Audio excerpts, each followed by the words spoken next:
Hello students, मैं गीताली। मैं आज आप लोगों के लिए लुहार से कविता भवानी प्रसाद मिश्र जी की ये आप लोग के बनाकर लाई हूँ। इस कविता को आप लोग अच्छी तरह से देख लीजिए। तो लुहार से कविता में भवानी प्रसाद मिश्र जी ने श्रमिक वर्गों के संघर्ष को यहाँ दर्शाने की कोशिश किया है। पूंजीपतियों के शोषण और अत्याचारों के कारण साधारण जन किस तरह पीड़ा और यातनाओं से पीसे जाते हैं उसका यहाँ वर्णन किया है।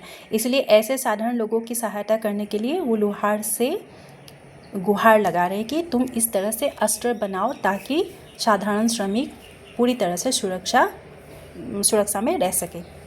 तो फास्ट एंजा में है मुझे एक डॉटर वे वक्त कापसी। यहाँ कवि लुहार से कह रहे हैं कि उसे एक ऐसी तलवार बना दे जो हवा की लहरों पर दौड़े, अर्थात तलवार इतनी पतली हो कि उसे जैसे चाहे वैसे ही काम में लगा सके।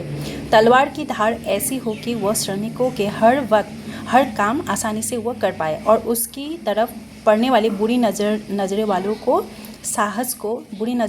के साहस को जड़ से उखाड़ सके। तलवार की इस तेज धार से कोई भी किसानों के पास आने को 100 बार उसे सोचना पड़े।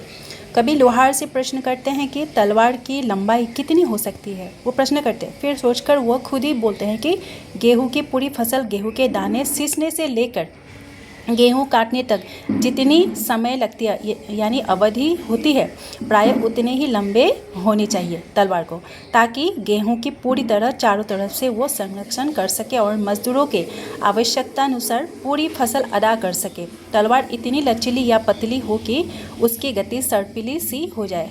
पूंजीपतियाँ जिस वक्त किसानों से कर लेने पहुँचे उसकी आंखों में बिजली के समान तड़प पैदा कर सके, अर्थात वे डर के मारे थर कांपते रह जाए। लुहार ऐसी तलवार बनाए कि वे सिर्फ श्रमिकों को पूरी तरह रक्षा कर सके और फसलों को अपने श्रमानुसार प्राप्त कर पाए। तो यहाँ विशेष होंगे, लुहार का जिक्र एक श्रमजीवी और साधारण व्यक्ति के रूप में हुआ है। सहज सरल खड़ी बोली भाषा का यहाँ प्रयोग हुआ है। लंबाई उसकी कितनी हो में अनुप्रास और प्रश्न अलंकार है। लचीली तेज सापसी में उपमा और अनुप्रास अलंकार है। 100 आँखों वाली बिजली की तड़पन वे वक्त कापसी में उपमा और अनुप्रास अलंकार है। लोहार इस तरह नुकीले धार तलवार पैदा करे कि धनी वर्ग श्रमिकों को लूटने का साहस जुटा ही न पाए। ठीक है, तो सेकंड स्टेंजा में है चिकनी हो ... प्यार सेंच दे। कभी कह रहे हैं कि लोहार ऐसे चमकदार रेशम काली पतली नुकीली तलवार बनाए कि वे मकड़ी के जाल जैसे बिछा सके, अर्थात तलवार इस कदर चिकनी हो कि यानी चमकदार हो कि उसे जिस और तेज गति से घुमाए वह उसी तरह फसलों को काट सके। चारों तरफ मकड़ी के जैसे जाल बिछा सके कि शत्रु दूर से ही चमकीली तेज धार को सुरक्षा कवच सा देख सके, मतलब पूरी तरह मकड़ी के जाल जैसा वो देख सके, मतलब यहाँ घुसना जैसे अभी मुनासिब नहीं होगा, इस तरह से वो डर जाए, वो दूर से ही डर जाए। उसे ऐसा लगना चाहिए कि किसानों की तरफ जाना यानी अपनी मृत्यु को गले लगाना जैसा ही हो। फिर पुनः लुहार से कभी कह रहे हैं कि तलवार साधारण जन के दर्द या उदासीनता भरी जीवन को उखाड़ फेंके और उसे नई उत्साह उमंग पैदा करे, अर्थात उसकी श्रम का भी सम्मान हो और पूरी तरह वो सुरक्षित भी हो सके।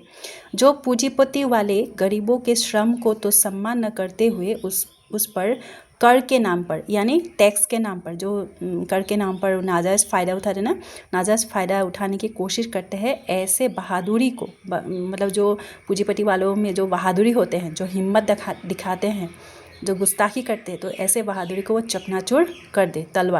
तलवार को जल्लादों की गीत गाना है। जल्लाद यानी जो आक्रमणकारियों को या दोषियों को पनिशमेंट देते हैं, तो ऐसे गीत गाना है यानी ऐसे दुष्ट या कमीने स्वभाव वाले व्यक्ति को कड़ी से कड़ी सजा दे सके।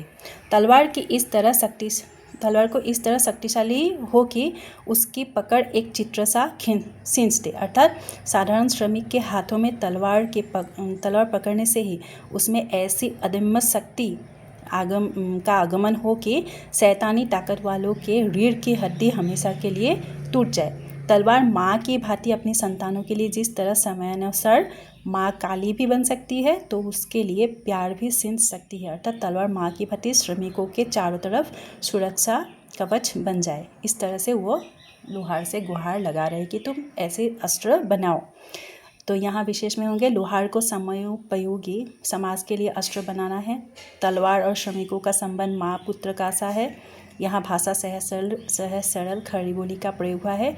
चिकनी हो रेशम काली सी में उपमा अलंकार है। मकड़ी के फैले जाल सी में उपमा अलंकार का प्रयोग हुआ है। आई होप इस वीडियो से आप लोग को लोहार से कविता अच्छी तरह से समझ में आ गई होंगी।